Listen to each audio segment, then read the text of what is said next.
Back in February, the DNC voted for their new chairperson. The winner was Tom Perez, the establishment favorite. The runner-up, Keith Ellison, who was backed by Bernie Sanders, became the deputy chair.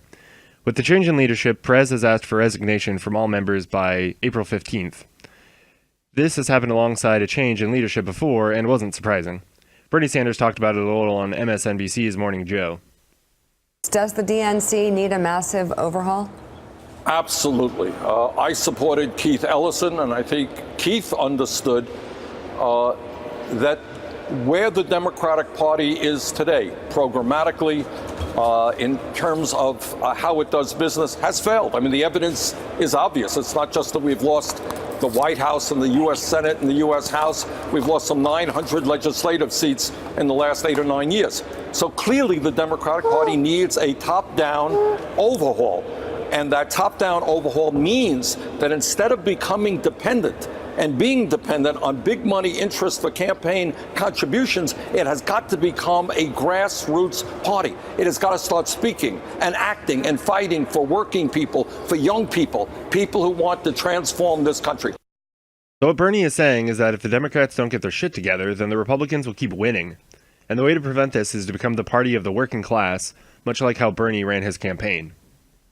The Democrats will not succeed unless it attracts many, many millions of independents.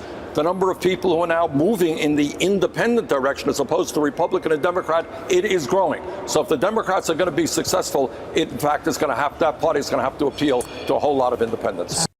The Democrats can't rely on party loyalty anymore. They need to realize that the people don't really care about the label if it doesn't actually stand for something positive. So they need to find a way to attract people who agree with most of the issues of the party platform, and the only way to attract those people is to actually fight for those issues, rather than just pandering while they line their pockets. In my state, up in the northeast section of the state, it's pretty conservative. Right. And I do quite well, despite the fact that I am pro-choice, I am pro-gay rights, I am very strongly pro-environment. I think that the issue that millions of Americans, and by the way, I don't concede this red state, blue state, I don't believe it. I've been to West Virginia. You got decent people there. Decent people who are working longer hours for lower wages if they're lucky enough to have jobs. They can't afford to send their kids to college. Right.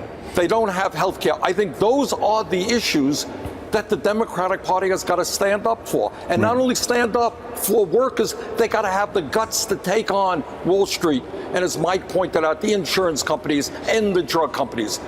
And when we do those things, I think good things happen. What the Democrats have got to do is come into those states and not be Republican-like, but have the guts to take on the big money interest. If they do that, I think other things will fall into place. So Bernie is basically saying the same thing, but this time he isn't just talking about Democrats and independents.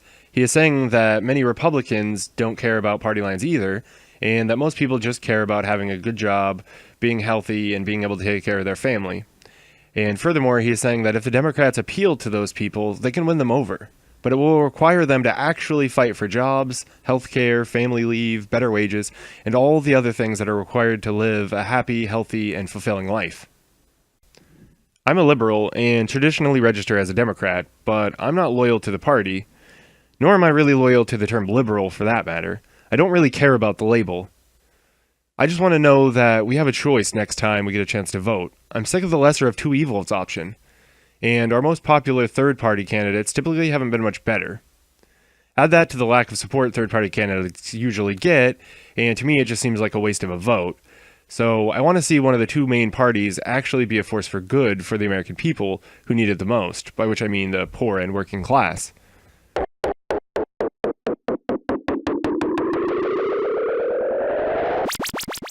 So here's my list of the top 5 things I want to see come out of the DNC overhaul.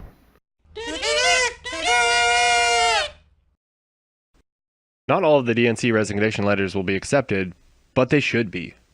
This would, of course, be a tremendous amount of work, but making any real change to the committee is not going to be easy. It's going to require a tremendous amount of work.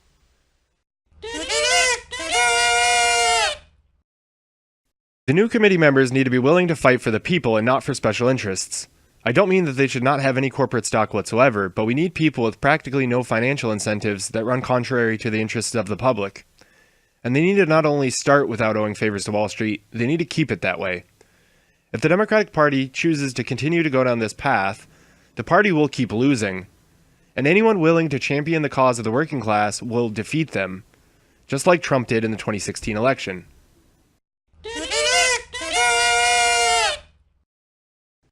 I would prefer at least some people who have held working class jobs and understand what it means to worry about being able to pay rent. I don't think it would be beneficial for the entire committee to have had this experience, but there needs to be at least enough members to explain to the rest of them what it means to be struggling in one of the wealthiest nations on earth.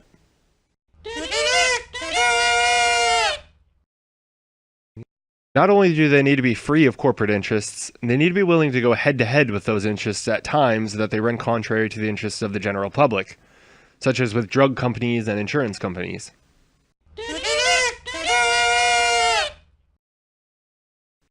The shift in our political discourse away from finding solutions that help people in need towards creating equality at all costs will only serve to oppress those with the most.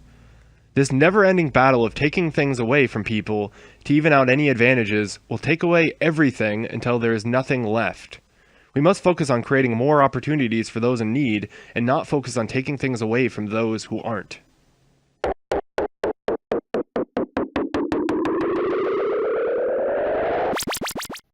So these are all the things that I would like to see happen, but honestly, I don't expect a single one of these to happen, even in the slightest. So, I guess I should probably just be prepared for 8 years of Trump.